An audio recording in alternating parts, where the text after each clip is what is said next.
तुलसी विवाह, देवों का अनोखा उत्सव। ये कहानी यानी तुलसी विवाह भगवान विष्णु और तुलसी के दिव्य मिलन का प्रतीक है, जो वृंदा की भक्ति और उनके श्राप से संबंधित है। पौराणिक कथाओं के अनुसार राक्षस जालंधर को हराने के लिए भगवान विष्णु ने वृंदा के सतीत्व को भंग किया, जिससे वृंदा ने विष्णु जी को श्राप दिया और स्वयं तुलसी के पौधे में बदल गई। विष्णु जी ने उन्हें अगले जन्म में विवाह करने का वचन दिया और इसी दिव्य मिलन की खुशी में देव उठनी एकादशी पर तुलसी विवाह मनाया जाता है। स्वर्ग के नंदन वन में स्थित इंद्र का भव्य दरबार सजा था। सभी देव देवियां और गंधर्व एकत्रित हैं। चारों तरफ पुष्पों की वर्षा हो रही है और वीणा की मधुर ध्वनि गूंज रही है।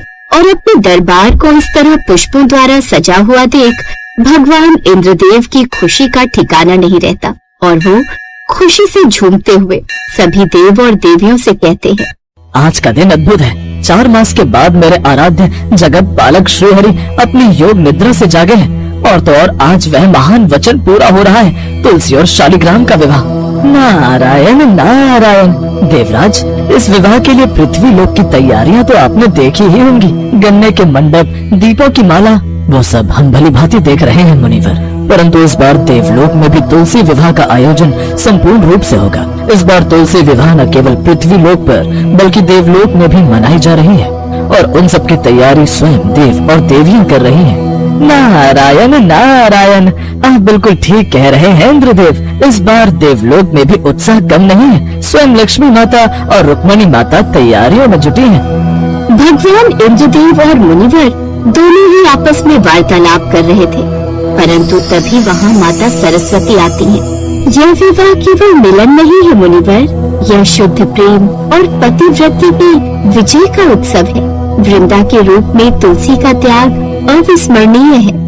हाँ देवी, वृंदा का श्राप जिसके कारण प्रभु शालिग्राम बने, वो एक लीला थी, पर उस लीला ने ही प्रभु को ये वचन निभाने को बाध्य किया। इंद्रदेव की बात सुनकर ब्रह्मदेव प्रकट होते हैं और इंद्रदेव से कहते हैं, हे देवगण, तुलसी के रूप में वृंदा का समर्पण ऐसा था कि भगवान ने स्वयं अपने एक अंश शालिग्राम को उसके साथ जोड़ा और ये सिद्ध करता है कि एक सच्चे भक्त की पूजा कितनी बलवान होती है। और यह भी सिद्ध करता है पितामह कि विवाह की रस्म स्वर्ग से लेकर धरती तक अनिवार्य है। नारायण नारायण। इंद्रदेव की बात सुनकर अब सभी देव और देवी मुस्कुराते हैं और वहाँ से गायब होकर वैकुंठ धाम में आ जाते हैं, जहाँ भगवान विष्णु, जो अब योग निद्रा से जागे हैं, वो मुस्कुरा रहे हैं। देवी लक्ष्मी, रुक्मिणी और सत्यभामा उन्हें तैयार कर रही हैं। कुछ ही देर में देवी लक्ष्मी अब भगवान विष्णु जी के चरण को स्पर्श करते हुए अपने देव से कहती हैं, प्रभु, आज आप फिर दूल्हे के रूप में तैयार हो रहे हैं, पर यह विवाह कुछ अलग है। क्या आप सचमुच एक पौधे से विवाह करेंगे?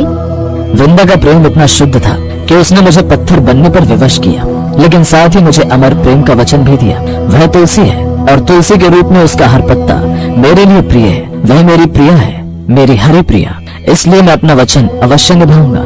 स्वामी, यह आपकी महानता है। आपने अपने भक्त का मान रखने के लिए स्वयं को शालिग्राम के रूप में स्थित किया। पर प्रभु, क्या इस विवाह से पृथ्वी पर आपकी अन्य पत्नियों, मतलब हम सब के प्रति लोगों का नजरिया नहीं बदलेगा? नहीं सत्यधामा, यह प्रेम का बंधन है जो संसार को सिखाएगा कि प्रेम केवल मनुष्य के बीच ही नहीं होता। तुलसी का एक पत्ता मेरे सारे भोगों से अधिक मूल्यवान होगा। यह विवाह पृथ्वी पर सभी शुभ कार्यों की शुरुआत करेगा और मेरा भक्त कन्यादान का पुण्य कमाएगा। फिर तो विलंब कैसा? देवलोक में सभी प्रतीक्षा कर रहे हैं। चले प्रभु, विवाह का शुभ मुहूर्त निकट आ रहा है। लक्ष्मी की बात सुनकर अब चारों तरफ शंख बजाया जाता है और कुछ ही क्षण बाद शालिग्राम शिला को एक दिव्य पालकी में रखकर वैकुंठ से निकाला जाता है। देवगण मंगल गीत गाते हुए भगवान विष्णु जी की पालकी के साथ चलते हैं। वहीं माता लक्ष्मी अब मंगल गीत गाती हैं।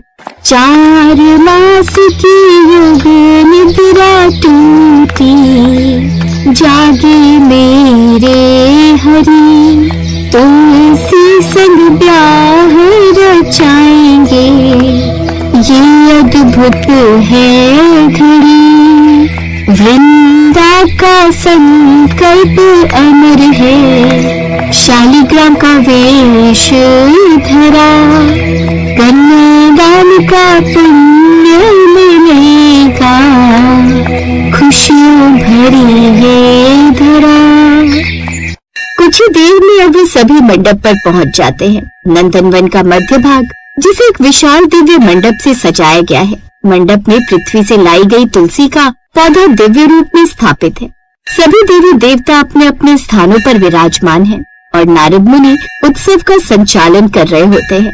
नारायण नारायण, वर पक्ष आ गया है, शालिग्राम भगवान की जय। अब पालकी मंडप में प्रवेश करती है और शालिग्राम को आदर पूर्वक तुलसी के बगल में स्थापित किया जाता है। तभी बृहस्पति भगवान स्वयं पंडित का रूप धारण करके मंडप में बैठकर गंभीर स्वर में कहते हैं, शुभ मुहूर्त प्रारंभ होता है, वधु पक्ष, अब समय है कन्यादान के संकल्प का। हे नारायण, हम देवगण वृंदा के त्याग और भक्ति के साक्षी रहे हैं। आज हम अपनी इस दिव्य पुत्री का कन्यादान करके स्वयं को धन्य मानते हैं। इस तरह अब सभी देव वृंदा और भगवान विष्णु जी के ऊपर पुष्प अर्पित करते हैं। अब वरमाला तुलसी अपनी भक्ति और प्रेम की माला अपने आराध्य को अर्पित करो। अब तुलसी के पौधे पर दिव्य फूलों की एक माला डाली जाती है और ठीक उसी क्षण शालिग्राम शिला से दिव्य पुष्पमाला हवा में उठकर तुलसी के पौधे के ऊपर आ जाती है। वातावरण जय जयकार से गूंज उठता है। तभी माता लक्ष्मी रुक्मिणी की ओर देख उनसे कहती है, देखो रुक्मिणी, प्रभु ने अपनी प्रिया को स्वयं स्वीकार किया। यह प्रेम है जो भौतिकता की सीमाओं से परे है। अब अग्नि के साथ फेरे। अब मंडप में दिव्य अग्नि प्रज्वलित होती है। तुलसी का पौधा और शालिग्राम शिला को एक साथ अदृश्य शक्ति द्वारा 7 फेरों के लिए घुमाया जाता है। हर फेरे के साथ देवगण मंत्रों का जाप करते हैं और 7वां फेरा पूर्ण होने पर 7वां फेरा संपन्न हुआ। अब ये विवाह आज से अमर है, ये बंधन हर जन्म में अटूट होगा। विवाह पूर्ण होने पर अचानक मंडप में एक अद्भुत प्रकाश फैलता है। तुलसी का पौधा क्षण भर के लिए अपने दिव्य रूप वृंदा में परिवर्तित होता है। वृंदा और शालिग्राम जो स्वयं विष्णु के रूप में प्रकट हुए हैं, वो एक दूसरे को देखते हैं और मेरे नाथ, आपने अपना वचन पूरा किया, अब मेरा जीवन सफल हुआ। वृंदा, तुम केवल मेरी प्रिया नहीं हो, तुम पृथ्वी पर आरोग्य और पवित्रता का एक प्रतीक बनोगी। आज से कोई भी शुभ कार्य, कोई भी पूजा मेरे लिए तब तक पूर्ण नहीं होगी जब तक उसमें तुलसी शामिल ना हो। भगवान विष्णु की बात सुनकर वृंदा मुस्कुराती है और वो पुनः तुलसी के रूप में परिवर्तित हो जाती है और विष्णु पुनः शालिग्राम के रूप में। नारायण नारायण, यह लीला, यह प्रेम युगों युगों तक संसार को शिक्षा देगा कि भक्ति और प्रेम ही सबसे बड़ा धर्म है। इस महान विवाह की खुशी में आज से पृथ्वी पर सभी शुभ और मांगलिक कार्य शुरू होंगे।